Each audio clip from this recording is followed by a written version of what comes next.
Недавно поисково-спасательная служба МЧС России отметила свое 30-летие. Министр МЧС России Александр Куренков в своей поздравительной речи выразил благодарность сотрудникам и ветеранам подразделения. Созданная на базе туристских и альпинистских спасательных служб, пунктов и центров, поисково-спасательная служба сегодня представляет обширную систему органов управления различных формирований, таких как поисково-спасательная служба на акватории, поисковая кинологическая служба, служба медицинского сопровождения поисково-спасательных работ, служба по проведению специальных и особо опасных работ, Центр подготовки спасателей. И сегодня Виталий Иванов, заслуженный спасатель Российской Федерации, спасатель международного класса Северо-Остинского поисково-спасательного отряда МЧС России, в нашем эфире расскажет о своей непростой, но такой важной профессии. Здравствуйте, Виталий. Добрый вечер. С прошедшим. Спасибо большое. Как отметили? Ну, скромно отметили. Сложно представить, что люди такой профессии могут также и отдыхать. Ну, приходится, потому что все время нельзя работать, накапливается стресс, и нужно просто отдыхать, жить полноценной жизнью. Какие мероприятия торжественные произошли вот в эту знаменательную дату у нас в республике? Напомните. Ну, 28 июля исполнилось 30 лет поисково-спасательным формированием МЧС России. Вот. Наш отряд образован одним из первых, то есть у нас есть сотрудники, которые уже в этом отряде работают по 30 лет. Двойной праздник, получается, да, у них. двойной праздник. Ну и, в общем-то, как обычно, проходило торжественное выступление, какие-то поздравления, награждения. Все самое простое и обычно. А в кругу семьи? Как спасатели отмечают на самом круглые деле, даты? У спасателей есть свой праздник. 27 декабря есть День спасателя. Да. Вот тот праздник, конечно, спасатели отмечают с размахом, хорошо, и в кругу семьи, и в кругу друзей, и в кругу сотрудников. А 30-летие, ну, это как бы внепланово. Не всегда же бывает 30 лет отряда. Но это лишний повод отметить особо выдающихся и заслуженных сотрудников, ваших коллег. Было такое, отметили. Вот. В основном спасатели празднуют это в День спасателя. А это вам в этот раз вручили праздник. какой-то там знак? Ну, в этом году нет. Нельзя только же каждый год. А какой из вот этих, наверное, знаков оценки вашей работы греет душу? Или вы не обращаете внимания на регалии? Ну, конечно, обращаем. Мы, как и все люди, у нас есть эмоции. Лично для меня наиболее заслуженный такой знак – это тогда, когда я стал заслуженным спасателем Российской Федерации. А что этому предшествовало?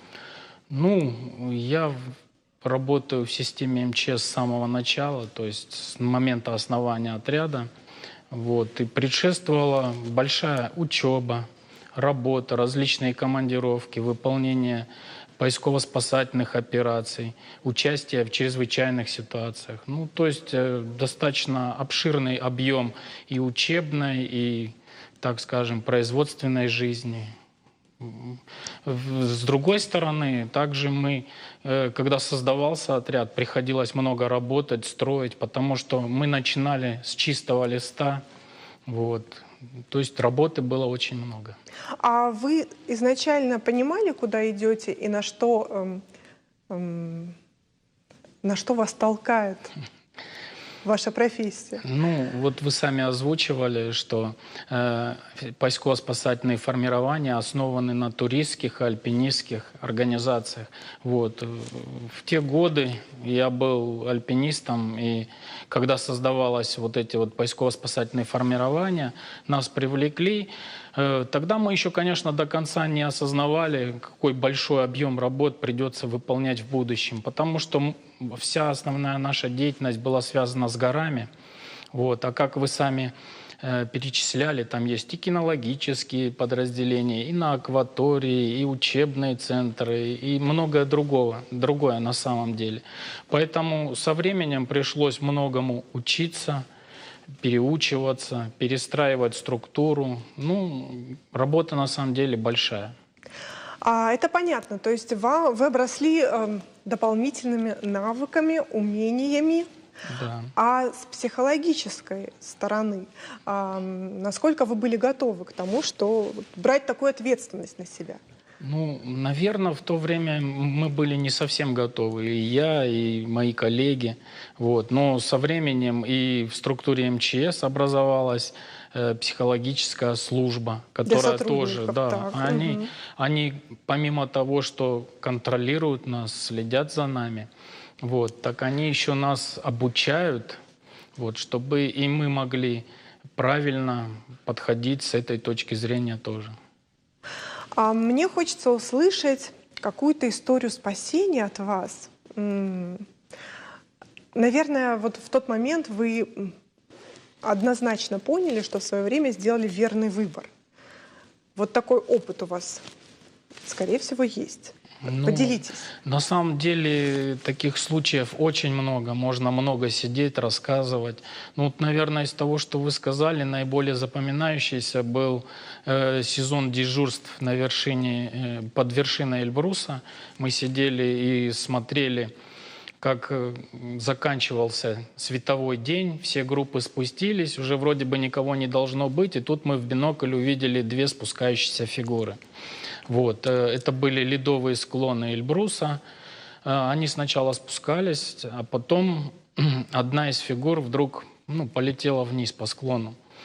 Ну, мы, ничего не говоря друг другу, моментально начали собираться. Достаточно быстро, оперативно собрались, потому что день заканчивался, погода портилась. Нужно было реагировать, грубо говоря, очень быстро. Ну, вот наш отряд молниеносно собрался, вышел, уже стемнело. И когда мы подошли к пострадавшим, началась полная буря, пурга, дул сильный ветер. Вот.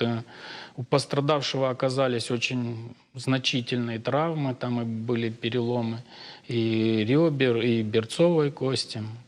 Вот. И нужно было в таких непростых погодных условиях правильно и оперативно оказать ему помощь и быстро транспортировать вниз. Ну и вот мы достаточно успешно все это быстро сделали.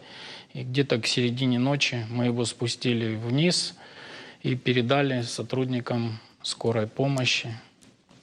Когда Вот. я слышу такие истории, наверное, не только у меня возникает вопрос, а для чего надо было сдержаться до этого времени, вот там на склонах, чтобы озадачить себя и других людей? Чем руководствуются люди? Вы потом с ними общаетесь? Иногда общаемся, иногда не общаемся. На самом деле в горах может происходить все молниеносно, может быстро меняться погода, может быстро меняться самочувствие участников, которые ходят в горах. Вот. Поэтому как бы наша основная задача — быстро работать, оказывать помощь пострадавшим. Поэтому, когда мы работаем, мы не расспрашиваем лишнее, как-то не разговариваем об этом. Мы просто выполняем свою работу. И иногда, после того, как мы выполнили какую-то тяжелую работу, мы видели этого человека первый и последний раз в жизни. Может быть, мы его потом больше никогда не встретим. Ну, чаще всего именно так и происходит. Хотя бывали и обратные случаи, когда люди, когда выздоравливали, они приезжали, благодарили, ну и так далее. Такие тоже бывают. Но чаще, как бы, этого человека видишь первый А вам не и обидно? последний раз. Ну, как сказать, если рассуждать с точки зрения эмоций, то может быть показаться, да, как-то и обидно. Но когда работаешь, ты больше думаешь о другом. Ты думаешь, вот сегодня этого человека спасли, завтра спасем другого. А людей-то много. А удается ли спасти всех? Думаю, что, конечно же, всех спасти тяжело. Поэтому система МЧС, она достаточно обширная, большая. Есть поисково-спасательные формирования, вот в которых мы работаем, которым нам исполнилось 30 лет. Есть и другие там подразделения, есть пожарные подразделения, есть военизированные подразделения. Поэтому их много. И как бы и все эти системы распределены по всей стране. В каждом уголке, в общем-то, можно встретить спасателей, родные души. Но я больше имела в виду вашу личную статистику. Вы ведете? Нет, конечно, не веду. Хотя у нас есть такой документ, называется «Книжка спасателя», куда мы обязаны заполнять все работы. И каждые 3 года мы проходим переаттестацию, мы представляем все эти работы, их как бы смотрят, проверяют. Ну, больше запоминаются какие-то неординарные случаи в горах, как вот этот вот случай, когда конец дня, все уставшие, и вот это произошло. Сюрприз. Да, сюрприз. Либо какие-то очень сложные случаи, про которые, ну, не очень бывает приятно рассказывать кому-то о чем-то, потому что наша работа, по большому счету, она включает в себя много тяжелых моментов. И вот именно то, что вы говорили, психологически тяжелых. Мы очень часто видим смерть, грубо говоря, кровь, ну, пострадавших людей, горе. И с годами, в общем-то, наверное, нас это все черствит. Вот. А вас самого приходилось спасать? Ой, слава богу, с этим все нормально.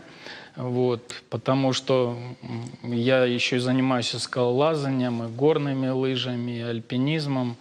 Вот, сколько ходил в горы, нет. Слава богу, все нормально. Мы всегда... Я тоже постучу. Да, спасибо. А вообще спасатели суеверные?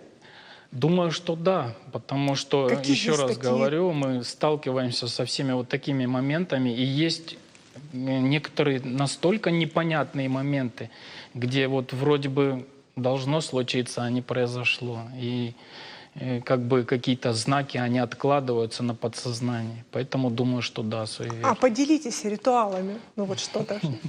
Что первое пришло на ум? Наверное, у каждого свои ритуалы. Вот, допустим, руководитель группы, он может как-то опрашивать участников перед какими-то работами. Ну, водитель может постучать по колесу. То есть у каждого оно свое. У кинолога он там погладит собаку, у водолаз он проверит свое снаряжение еще раз. Ну, у каждого по-своему. А вы чем пользуетесь? Ну, специфика моей работы больше относится к горам. То есть я работаю в высокогорном подразделении. Вот, и, конечно, мне более импонирует это альпинистское снаряжение, горная природа, горы наши. Ну хорошо, может быть, вы имена придумываете своему снаряжению, какой-то там важной его части, например. Вот знаете, как автомобилисты разговаривают со своим автомобилем? Нет, да? Ну, как бы не хочется углубляться в это. Вы просто эту не тему. хотите раскрывать, потому что тогда этот Возможно. ритуал не будет работать. Да, Правильно делаете? Что ж, и напоследок я от вас, наверное, попрошу, ну, такую памятку тем самым туристам, любителям высокогорных подъемов и спусков. Вот чтобы не было таких сюрпризов, о которых вы рассказали, да, как себя вести грамотно? Ну, самое главное в любом деле – это быть подготовленным к тому, что у тебя предстоит. То есть никогда не занимайтесь тем, к чему вы не готовы. То есть любой турист, альпинист, он должен быть, уровень подготовки его соответствовать тем требованиям, которые необходимы для данного похода или восхождения. Это самое главное. Во второе, должна быть четкая организация. Должен быть руководитель группы. А когда четкая организация, соответственно, это регистрация в структурах МЧС, все мероприятие должно проводиться по программе, то есть выход, возвращение, все должно быть спланировано. Вот. Мало того, помимо этого, возможно, что может быть и спланированы даже какие-то внештатные ситуации. Они тоже планируются. И если предусмотреть все вот эти моменты, то, конечно, любое мероприятие в горах, туристский поход, восхождение, они будут успешными. И дай бог, спасибо вам большое и еще раз с юбилеем. Не за что. Спасибо вам большое, что вы вот поздравили, что уделили внимание. Спасибо. Меньше работы вам желаем. Спасибо. Реклама на канале, не переключайтесь.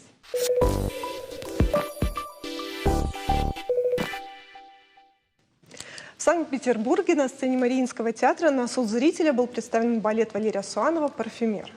Зал рукоплескал, но к теплому приему главному балетмейстеру республиканского филиала Мариинского театра, ровно как и артистам труппы, не привыкать. Сегодня главные лица балета в нашей студии спешат рассказать о своих впечатлениях. Здравствуйте. Здравствуйте, Здравствуйте. здравствуйте. Поздравляю вас. Спасибо. Валерий, ну, вы довольны? Ну, сказать, что я доволен, как говорится, вообще ничего не сказать. Мне кажется, сейчас какая-то отправная точка в моей профессиональной карьере. Мне кажется, что именно вот это событие является какой-то отправной точкой, как мне кажется, в мир большого искусства. Подождите, но вы давно уже в мире большого искусства. Да. Как можно считать именно эту отправной точкой? Ну, мне кажется, что